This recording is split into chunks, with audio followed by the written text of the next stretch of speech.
Oh,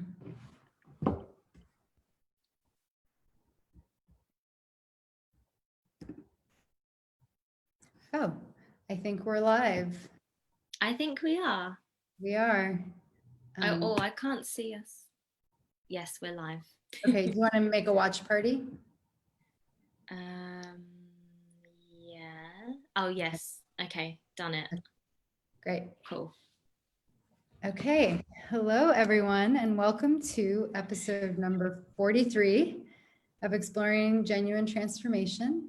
And I'm really excited to be here tonight. It's nighttime for me. It's morning for Shannon, or midday, with Shannon Major.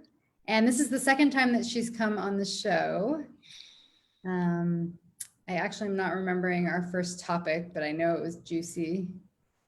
Yeah, I don't remember either, but I do remember that we went to some depths. Yeah.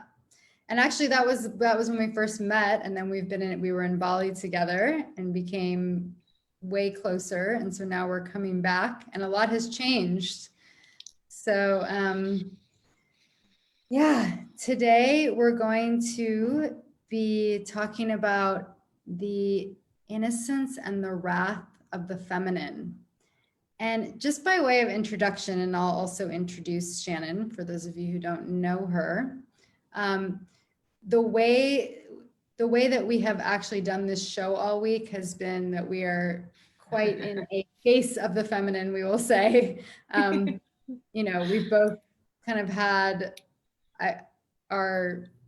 our respective states or feelings or wherever we're at, and we have kept needing to postpone the interview, and we both just really deeply listened, and here we are on a Friday night at the end of my work week.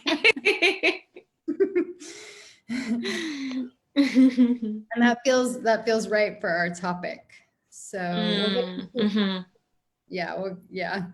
So I want to introduce Shannon. She's a devotee and teacher of the feminine arts, and she's passionately dedicated to supporting women in awakening their inner knowing, fulfillment, and unique soul essence through feminine embodiment. And yeah, is there anything else you want to add by way of introduction to the work that you do? Like anything you'd put in your own words?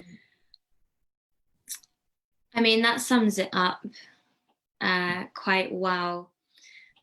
And I learn new things, as I'm sure you do as well, about what I do and how I work and the effects that it has. Yeah, I think recently what I've landed upon is I desire for myself and for other women to be in a state of living prayer and devotion within the moment, through our relationship to the divine, God. And that for me really feels like the banquet, the truth of abundance for me. Beautiful. As we get into the topic, I'm actually realizing I'd love for you to speak into that more. I think especially for my audience, I'm pretty aware of your work, but just like what kind of like how you might say more about how really, I mean, my words would be like really entering into the moment, sipping that nectar, like how that's where the abundance is, and not necessarily in this sort of fulfillment of the thing out there, which obviously is a big part of my work, is sort of like helping women to not be a perpetual self-improvement project, to not be always chasing the dangling carrot, but how do we, when we can really tap into our own depths and our own knowing and the truth of the moment. There's so much richness there. Yes, exactly. I think a huge point for me in all of that is when I started to really see the enslavement of the matrix even just on an embodiment level, and starting to realize how I myself, and I know this is the same for others, go into this frantic, hyper doing. Like, for me, it's like this underlying restlessness and anxiety, and like, I've got to be somewhere, I must do something. Like, however I feel isn't okay, the productivity of my day isn't okay, and it's like this inability to really rest into God and rest into life, because we have to be the doer rather than the receiver. And when I started to really discern that and kind of catch it out, I was also able to see that when I was in those that space of receptivity and openness, it's like that divine current, you could call it, you know, the channel of creation or source or the feminine. Everything I needed was actually there. Like, all of the nourishment, all of the creativity, the divine will, the inspiration. And so whenever I got caught in that trap of like seeking and searching and rushing and racing, I realized that I would become further and further away from what I actually needed and what was going to actually serve me, like for myself and for my purpose. And so when I'm tuned into myself and therefore tuned into God, that's the place where everything is. That's the only way I can say it. Like, everything is there. Beautiful. I'm so happy that you're addressing kind of this hyper doing kind of, you know, it's a movement out, but it's also sort of it's like we think we're going to find fulfillment and abundance and happiness in the kind of, you know, that doing or that moving away. And so I love that you bring that up. And it feels like if we start talking about, you know, if like to introduce our topic, which is the innocence and the wrath of the feminine, like that, I mean, there's so much that we could say about all of it, but what I'm thinking now is just there's an innocence there. All right. There's an innocence of being with the moment, being with self, with God. You said it much more beautifully than I'm saying it, but do you want to speak to that some, and how you see that sort of the innocence being a part of that? Yeah. Experience? So for me, because the only way I have been able to really like figure this out and see it is by like really seeing up close my own control mechanisms and the way that I become separate in myself and where I lose myself. And if I'm in that frantic state of hyper doing and restlessness, I'm in separation with myself, because my consciousness and my energy, my emotional self, are not in sync. They're not harmonized. My consciousness is over there, like thinking about where do I need to go, what do I need to do, and then my body is kind of just like having its own separate experience without my presence. So for me, that mechanism in itself is rooted in being separate in the self, because we have to leave ourselves in order to do it. So whenever we come into harmony with the moment and our own direct experience, we become one with ourselves. So there is no seeking, no searching, no lacking. Doesn't mean that there's not discomfort and pain, but there's not a fragmentation within it. Does that make sense? Yeah, it makes sense to me. I'm just yeah, and so that we can also call what I'm thinking is that we can also call that kind of separation, like when I like how you described it, like consciousness and body not being separate, like the fragmentation, the dissociation, that's all part of what we would call, what you're calling the matrix, what we could say like patriarchal conditioning, you know, this kind of it's as opposed to bringing that all together And also being, I love that you brought in like pain or discomfort, because instead of it being like I'm trying to ascend out of or be in a higher vibration or something, right? It's actually like, wow, even in states of pain or in the truth of the moment, right? Which is whatever is presenting itself, which sometimes is pain, which sometimes is discomfort, which sometimes is bliss. Like you can tap into a deep well of that is that coherence. That's what it makes me think of. It's like a coherence of self and God, if we want to bring, Yes. Yeah. Yeah. And coming back to innocence, it's like only when our consciousness and our body are tuned into one another can we feel the innocence within ourselves. Mm, mm, mm. Will you say more about that? That's beautiful. And just to even speak more into like how you might even define innocence. For me, innocence feels like it's the truth, but it's like it's undefined. So it's like it's just the isness, and the isness is always innocent because it's the truth. Does that make sense? It's like we can't argue with it. We can't point at it and say it's right or it's wrong, it's good or it's bad. It just is. And because it is, there's an organicness to it. There's a purity to it, which is, essentially what the feminine is. It's that purity of whatever we're experiencing. But we've lost that relationship to ourselves because, you and I spoke about this so many times, but all of the different systems and ideologies which suggest that what we feel, where we are on our journey, what we're experiencing is not okay, isn't enough.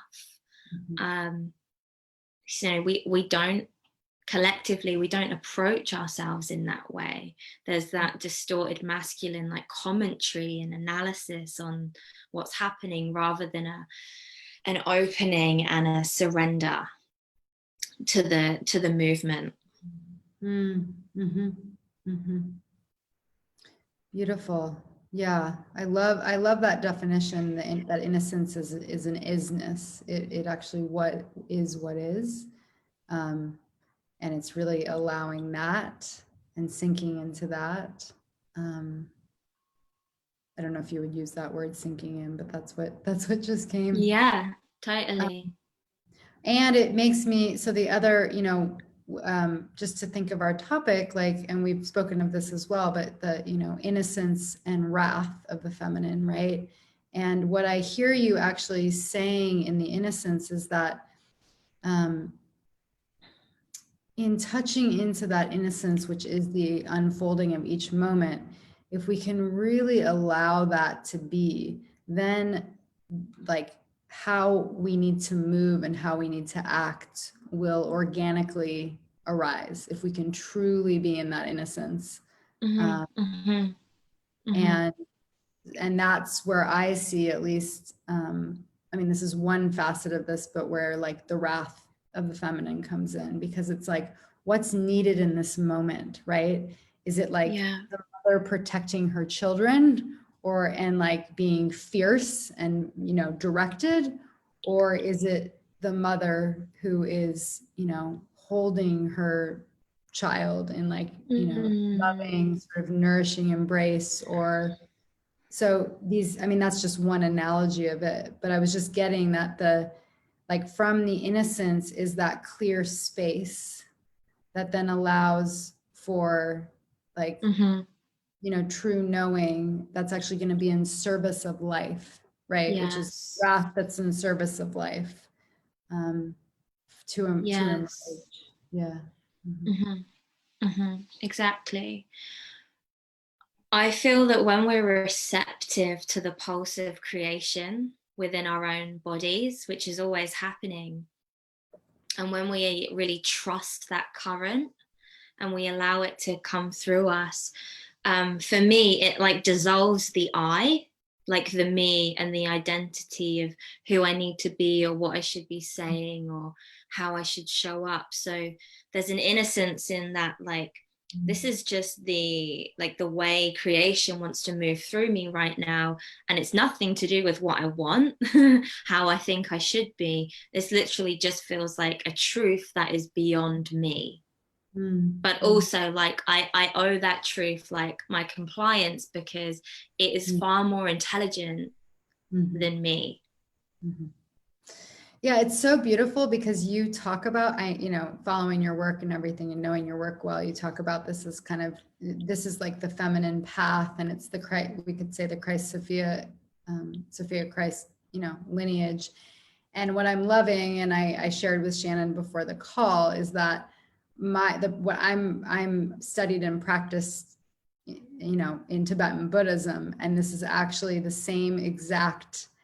It's different languaging, and I'll describe it a little bit, but I love how there's this overlap in these different, mystical and spiritual traditions, which is that basically in that tradition, it's like when you can fully be in awareness, which is awareness is what makes up the ground of all being, like everything comes from awareness, and you are fully present with the moment. So we can say you're in innocence with it, and you're seeing it as both form and emptiness, basically, using words that point to it.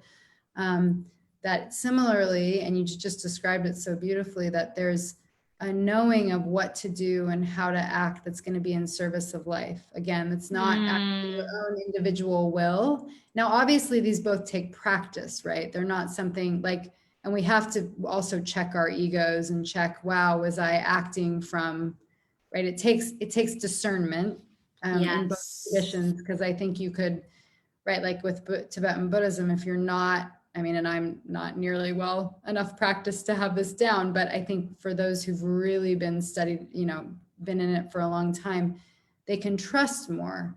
Oh yeah, this is coming from that well, right? This is coming from that well of truth of the moment. This is the way to act. I still think we can all, I personally believe, and I've seen it in my own life, I've seen it in you, but we can, I don't want to say strive, because we're not using that kind of word, but we can intend in that direction, is what I would say. Yeah. And then we can also notice, where is the ego coming in, or where is the, self sort of, the like self-interest coming in, or, you shared, I'd love to share this, like your post that really inspired me recently, where you were, you had experiences with two men who were acting in not in good ways. And we could all agree on that. I don't need to say the exact situations. You're welcome to, but that you said, I remember in the post, said you responded, and you could even see a little bit of response that was coming from a place that wasn't totally, pure isn't the right word, but that was coming from, the part of you that maybe would be more passive aggressive. So even in the moment of, I love the post, because even in the moment of describing what I saw as you coming also from, it felt like wrath to me. It felt I'm speaking the truth. You could also see areas that, are potential to clean up. So to me, that's a perfect example of that, right? Because it's that we're intending towards that, but we have to be brutally honest with ourselves as well. Well, what I notice is, and this is just through my experience with myself and getting triggered and acting through trauma responses, is whenever I am not willing to truly feel something inside my system as it arises, there is a tendency to want to penetrate it out. So it's like, I'm feeling something and I don't want to hold this right now, so I'm going to give it to you. And that's what happened in that moment. And it wasn't uncalled for. It wasn't like I acted even immorally because of the what's the word, provoking that happened. and it was intentional provoking from this man. Just to give context, he was like staring at me as I was in the supermarket, in a very predatory way, and wanted me to know about it, but didn't expect me to respond, as I did, because I looked him in the eyes and told him to fuck off. But you know, I'd spoken to you literally 15 minutes before that incident happened, and I said to you, I'm feeling so overwhelmed and just very broken and powerless. And it was very premenstrual. And so when I went into that situation with him, I was already holding a lot of grief and overwhelm, and it was like that situation just triggered it. And you know, I don't want to come from we need to transcend it and be perfect, but should I had more space to hold my own vulnerability, I probably wouldn't have chucked that, wanted to like fire the gun at him, so to speak. Yeah. It's such a, I mean, I just love the intricate way that you're working with yourself in this way. And also, you know, also I want to say that, what's I going to say?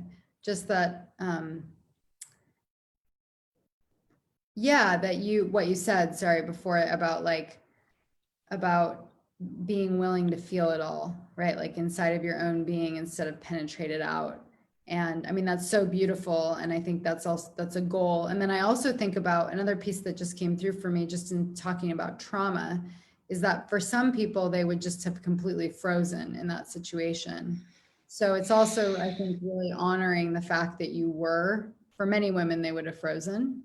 So I think that the fact that you actually were able to act, and then we have to take into account trauma, you know, that many women, I mean, many humans are traumatized, right? And then not everybody can also feel to the depths, right? But I think it's about how do we take care of ourselves in that moment, right? Whether it's like, if we can't feel it fully, how do we go into self and be like, okay, I'm going to do something to regulate my nervous system. I'm going to take myself out of this situation so that we can come back to that kind of window of tolerance, right? And then still, like, this is just another component of the conversation, still then be able to act in this way that is coming from this innocence that we're talking about, you know, that's coming from the moment. Yeah. Yeah. I don't know if there was a question in there, but what also came through was, you know, if I was really feeling my heart in that moment, I probably would have looked at him and cried. Wow. And, you know, in just immense pain and grief. So this is a question I have, and I'm really curious about your response to this, because I've actually been thinking about this quite a bit in my own life, because I think I was telling Shannon before the call, I think I have more of this kind of wrathful, what I would consider wrathful feminine, where I can kind of cut through things. And sometimes people could say it's also more a penetrating masculine, but I'm really working with innocence right now. And one of the fears I have, I think, that comes up is exactly this, like in that kind of moment, would I then cry and I wouldn't be like, let's say, would I then emote and it wouldn't be discerning, and then it would cause more harm? And I've been in a kind of deeper inquiry just for people in general about, I mean, that's my own personal story, because there's a beauty, right, in you being in your heart. And then there's also like, is that what the moment calls for? And how do we know? I mean, that's what we're talking about here, right? Like, how do we know what's going to actually be the most life-serving in that moment? And I do believe if we can intend towards this innocence, that will be life-serving ultimately, but we're all on a journey, you know, to get there. To learn that. Yeah. I mean, I don't want to go down the whole loophole of like, you know, everything's a hologram and I attracted that situation, but there was a definite magnetism with that situation because of the immense of energy I was carrying. So there was something almost inorganic about it, if you know what I mean. It's like, I feel Uh, like that man became a host for me. mm, mm. Interesting. And that isn't always the case, right? Like, I mean, this is No. very such a complex topic that I think we're talking about because, right, like sometimes the wrath of like that clarity and that, and for many women, they need more of that. I mean, I would actually, Yes. right, the Yeah. Yeah. self to say no to an abusive situation, to, I mean, there's all kinds Yes. of examples. So it's really, it's just, it's a very, I mean, it just feels like such a delicate topic. I mean, it sounds like in your this particular case, I mean, and this is how I think about it is that, and you may as well, that like, I trust your experience. So you and your Yeah. Yeah. sovereignty had that experience and that's the truth for you. And I could be in the same situation and I might have a very different, um, I Yeah. might, Yeah. Yeah. I might have a very different response to it. Yeah. Yeah, I mean, there is a part of me that felt like it came out of me on the behalf of other women, other women that would have just stayed silent and wouldn't have wanted to acknowledge it. And it felt like it wasn't even about me. It was about, and it wasn't even about him. It was about telling that energy Yeah. Yeah. that it doesn't expect a response, Mhm. and looking it in the eye and saying, fuck off. Mhm. And when Mhm. you were speaking, I just remembered something my partner said to me the other week. He said, the thing is, Shannon, you're never a victim because you will dominate anyone that tries to victimize you. You will stand up and look them in the eye and call it out. So you will never let yourself fall into that. Of course, Yeah. I have had many experiences in my life where I have been victimized and I have been a victim. Mhm. Um, like just innocently through being a child. Um, but it got me thinking about, what's our polarity. Mine is that I'm very quick to stand up and I'll draw the sword and I'll cut through it. So for Yeah. me, in that moment, Mhm. there is a mastery or evolution around Mhm. um, feeling my actual tenderness underneath it. Like that for me is like my next integration, if that makes sense, because I Well, am yeah. so I'm so well apt at just being like Yeah.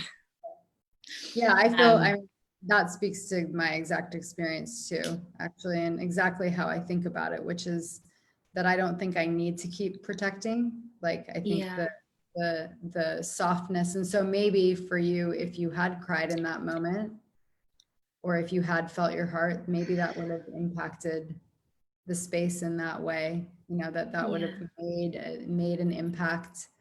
And I think what you said is so beautiful about it not being personal, that these mm-hmm. are energies, because that's the other piece, right? I think when we're in the innocence of the moment and allowing that to come through, it's about protecting human life. It's about protecting the planet. It's about, this is where it kind of leads out of the personal. It's not about Yes, our own individual situation. It's that, you know, whatever that was is whatever you experienced there was, like you said, it was on behalf of women. It was on behalf of people who are harmed, right? We don't have to say women because it's not, because even that's an energy, right? Like it's actual women and it's also being harmed by the matrix, being harmed by this kind of patriarchal conditioning. yeah, yeah. And I think just from everything we've spoken about, I think it's really important to touch on um, the duality, because new age and self-development, it often says like, oh, there's one way that's like enlightened to respond, like this is the enlightened way to handle it, this Yeah. is like where mastery comes in, this makes you woke. And it's like it's different for everyone. For some women, their power would have been in what my medicine probably is in softening and opening. But for some women, their medicine is to draw the sword and hold a strong boundary. And so I think it's really powerful that we've touched on the point that empowerment doesn't look the same for everyone, and there isn't a rule. And again, it's trusting in that current as well. And my current in that moment, you know, wanted to be aggressive and dominating. And yeah, in retrospect, was that 100% the innocence of what was inside of me? I don't know. Yeah, it makes me think of, I mean, even though we're talking about the innocence coming from, it's a beautiful point, and you know, the innocence coming from kind of the flow of life, right? Like being so tapped in, but also that I see it as like, I mean, because we are all human, that we're also playing in these different energies, right? So it's like, oh, I went past a little bit of a line, right? Or, you know, for me, similarly, it might be like, wow, I was softer. I mean, this is not necessarily similar to you, but like I was softer or more, you know, for myself, it's like I was more open to really receiving, you know, certain experiences or certain people. And then maybe I learn in that, like, oh, there was a discernment point that I went past, right? Yeah. In that moment. But it's all a dance. It's all like a play of learning. Like we're kind of playing in that. Yeah. Yeah. Yeah. Yeah. And there's medicine in all of it, you know, whether we're responding through innocence and we are really tuned into that current of creation, or we're responding from trigger and wounding. And like you said, just having that discernment with it, we can receive the medicine from it. And it's innocent, you know, there's no, oh, I'm so unenlightened, I failed and I'm like a shit person, I'm so wounded, or, you know, there's no judgment. Yeah. Well, all of that is also coming from a concept, which is also part of the, right, part of the matrix, or however we want to call it, that we're talking about, part of the distorted masculine. It's like what you were saying before, even, is like, it's like, if what it looks like to be enlightened or empowered, you use both of those words, like some idea in the new age community that it's like looks a certain way, and this is how you create things, and this is how things happen. And that's really also not, I would extend that to say, like, that's not allowing for the innocence of life in its like emergence. Like life is always emerging and it's always coming forth. And it's both, it's like we can individually, we can work with like knowing ourselves and our patterns. And there's also just like, there's no right, there's no, all of those are just concepts that then we start to live by and feel strangled by, rather than being in the innocence of, you know, whatever, like I said, whatever is emerging. One moment. So. Yeah. Yeah, exactly. I'm wondering, you know, as we've covered, I feel like we've covered, like, it feels good, this conversation, to keep to what we've covered. And I'm wondering if you want to speak a little bit to, we've said it a little bit, but like how you see this as so important for the planet right now, for what's happening, and also, you know, taking it out of the individual, but how this is. You know. Well, I don't want to go down a whole rabbit hole because I don't think we have time. Yeah. And I don't think that this is the place, but let's just say that whatever's happening right now in this, you know, collective rebirth, we are pulling in a lot of light, and we're also awakening to our enslavement on multiple different levels. And so the forces that have worked so hard to keep that in place and keep it invisible from our awareness, let's just say they are stubbornly, you know, not backing down. Even though we're it sounds really like corny, but we're winning. Like, you know, the new earth is happening. It's already done. We're building it. But these forces, you know, it doesn't mean that they're just going to dissolve. They're magnetized to the light that we're pulling in right now. So with that, I think this kind of emotional mastery, and by mastery I don't mean transcendence, I mean awareness and discernment, is so important. And to have that reference of ourselves in innocence and wholeness and fullness, so that when we get hijacked, when we are interfered with, and another way I could say that is we just feel like there's an offness in our space, like we don't feel like ourselves, we're responding in a way that doesn't feel true. When that's showing up, if we can have this knowing of our innocence, we can really discern, this isn't mine. Mm-hmm. I don't have to listen to New Age and look in the mirror and own it and integrate it and study, you know, what is this about me? I can actually put my hand on my heart and say, you can't fuck with me because I know who I am.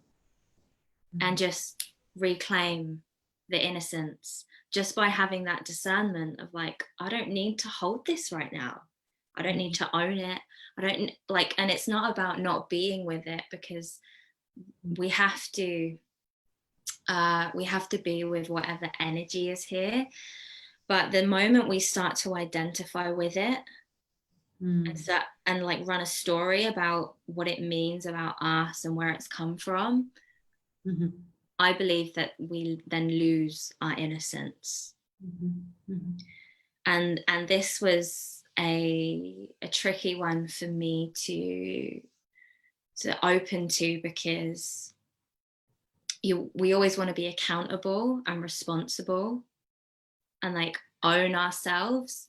But I think there's a difference between being accountable for, this energy is running inside me now, it doesn't feel clean, it feels kind of chalky. And then also saying, it doesn't feel like my innocence, it doesn't feel organic to my soul. And this moment in particular, you know, I don't have all the answers, but whatever's happening, the veil is so thin, and we are more susceptible than ever to outside interference through these forces that have upheld the false matrix. And I know that that's a really big conversation. But that's just the truth of what it brings up for me. Yeah, beautiful. I mean, I know your audience is very familiar with obviously you speaking in this way, and it may be new for some of my audience, which is great. And I what I'm hearing is like, I mean, I think the innocence is, we can talk about it on two different levels. I think the level you're talking about is that whether, and people either believe this or don't, and that's, you know, everybody's choice, but that there actually is a level of interference that's kind of like beyond sort of like, even though we've been talking about being with what's emerging in the moment, it's something that's like coming from outside forces that we can't not necessarily see. And so then you're speaking about like, you know, making sure that you're in your own innocence. That's how I'm hearing it. Like that you're in the truth of what is, you know, what's true for you. And what's actually, well, what I'll say as well, just while it comes up, is if I am not fully taking up space in my pain, as in I'm not fully like being with it and opening to it, I then become susceptible to being hijacked, because I am not taking up space in my own house. It's like the doors just open because I am not truly inhabiting it. And what's cool about what you're saying is that whether you believe that there are these kinds of unseen outside forces coming in and doing that, the same concept, same idea can be applied to just being ourselves. And we can go back to that being the feminine in my experience of these sort of like the more that we are in ourselves, the more that we're in our truth, in our sovereignty, in like, in, you know, what we know and trust to be true for us. And the more we're inhabiting our bodies fully and who we are fully, the less we're going to be susceptible to outside forces, you know, whether that's a person or an unseen force. So I think it actually applies like with anything, right? And that's being with the innocence of the feminine, like that's how I see it, but like it's being with what's actually true, which is that kind of innocent arising. But we have to, it's learning that it's just learning to discern what's ours and what's not on so many different levels. Another thing I was thinking about that I would just love to share, that does that ring true for you? And then I'll share one other thing. Yeah. Well, and I'll just say it's the moment that we stop seeing ourselves as innocent that we become susceptible. Does that make sense? So we can be with whatever arising truth is there. If we're able to stay in wholeness with that, then we stay very sovereign and we stay very in charge of our own space. But the moment we start fragmenting from the experience and over-identifying with it, that's where we start to get lost. Which is also true. What's beautiful about that, that's also true in like what I was saying earlier about Tibetan Buddhism or any kind of spiritual tradition, right? When we start to over-identify with something that isn't actually the natural arising, right, of our own experience. And you're taking it a step further to say that sometimes the natural arising isn't actually us. So we need to be very discerning about that. I mean, that's what I'm hearing in what you're saying. But it's sort of the same thing. Like the more that we aren't, again, the more that we're not in the sort of preciousness of the moment, you could say, or of what's emerging, then we're not in innocence anymore. And I think the other piece I was going to name, and we sort of spoke to it as we were talking, but on like a totally different level, right? Like it feels to me that, and I've actually seen you write about this in different ways and speak about it, but you know, part of it is like our planet needs us right now to be in this innocence and be in this discerning process.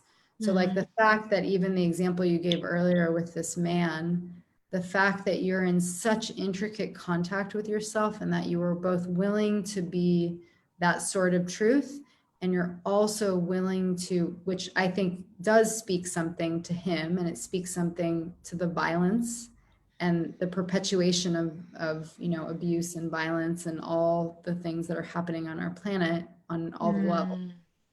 It speaks to that, but then also you being willing to go into your innocence or into your like, it's not innocence, looking at your own inner pattern of like, wow, I that's easier for me than actually being in my tender heart.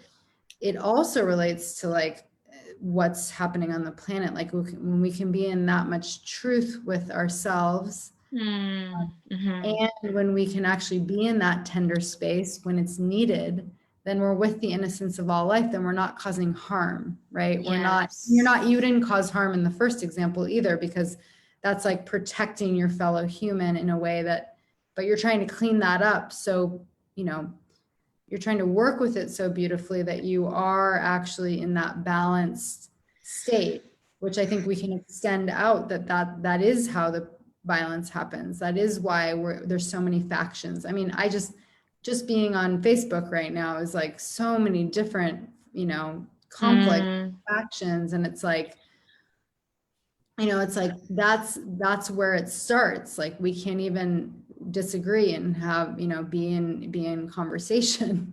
Like, what does that mean for our planet, Yeah. And it's like, we can't just all become like passive, like everything's love and I accept everything, just for the sake of like not making a mess, because that doesn't feel organic. But I feel like right now, when there is so much separation happening, which is being purposefully implanted as well, and as part of our enslavement is to keep dividing us, keep making us separate, keep making us look at each other as the problem so we don't look over there. It does feel like the world is aching for this graciousness. And graciousness doesn't mean like passive acceptance. Graciousness, I feel like, just means holding point for the innocence in all of it, and in each other, you know, as we navigate these heavy waters and learn, you know, actually, this is not what I believe. I believe this, or like this leader, you know, isn't actually someone in service to me. I feel like for our own benefit, for our own energetic, emotional hygiene, there needs to be an essence of grace here, because it's so sticky and dense and spiky that it feels like that energy of grace is like the antidote right now. And it's actually where for me, it's where the power is. Because it's like there's that tendency to just like react, push away, defend. And it's like it takes a lot of power and courage to go into grace. It's not passive, actually.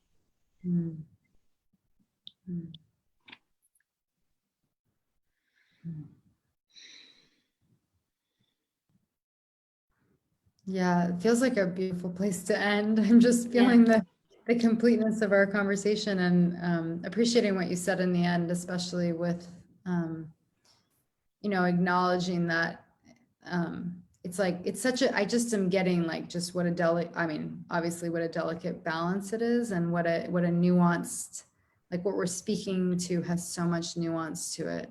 It's like, how do you not show up in like this kind of false love and light, but how do you also, right, what I was saying, it's like that we're separating ourselves from each other, or we're being separated, however you want to look at it. So it's just like, there's such, and that's where I think grace does come in. That's what's so beautifully said, because it is this like, feels very organic, and it also feels very like, it's like bringing all of this conversation together in some way. It's like being with all of it, almost like you're like delicately holding a baby, or I don't know why that metaphor is coming in today. Yeah. So that's beautifully said. Yeah. I'm glad we got to do it finally. Me too. Yeah. Well, I'd love for people to know about your work. If you want to share a little bit about how they can follow you, what channels, and then also the kinds of programs that you're offering right now. Yeah, well, I'm not offering any programs right now because I just literally started one called Church of Magdalene, but I'm hoping to be running it again. And the way I've started to language it, because I find it harder and harder to even language what I do and like what a program is.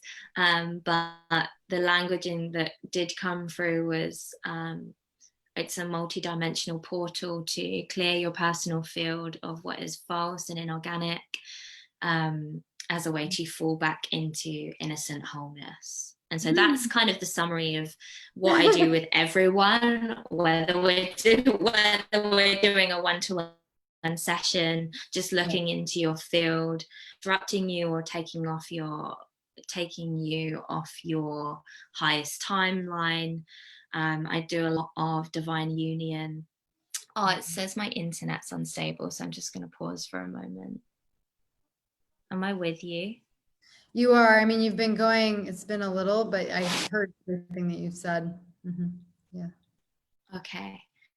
And yeah, that's kind of just what I do with everyone. In my one-to-ones is we'll just look into your field on an emotional, spiritual, energetic level. And just, you know, if we need to clear whatever's disrupting you from your path, from your presence, from your heart. And I also do a lot of work around the masculine and feminine internally. as a way to kind of calibrate to divine union, or just within your own being, if you want more alignment and harmony in that sense. So yeah, I don't even really like talking about how I work or what I do. It just feels weird, but you can probably get a feel for it. Yeah, beautiful. Well, you're organic in how you work, but I think I loved how you described your program, because it's exactly what the conversation has been today. I was like, oh, that's perfect. Yeah. So, yeah, well, thank you so much. I'm so glad that we were able to do this. It's always such a lovely conversation, and obviously we have many of them offline.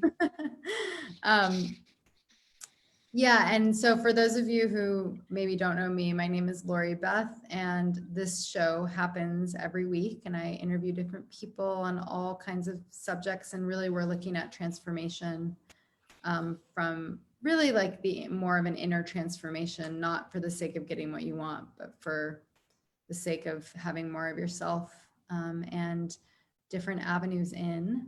I am a psychotherapist and also a psychospiritual mentor, and I offer classes and groups. Right now I don't have any going, and I also do one-on-one mentorship, customized mentorship work that works a lot with the trauma through the body and through early attachment wounding. So we really heal a lot of that in order for you to be able to show up more as who you are in your life, and as a way to let go of your conditioning and claim who you want to be in this life, and your own sovereignty. So if you're interested in working with me, you can reach out to me. And this show will not be happening next week because I'm going on vacation, but we will be back on, usually it's on Thursdays at 6 p.m. Pacific time in the US. So we'll be back the following week. So thank you, everyone. Thanks again, Shannon. Thank you for having me. So much love. Yeah. Let's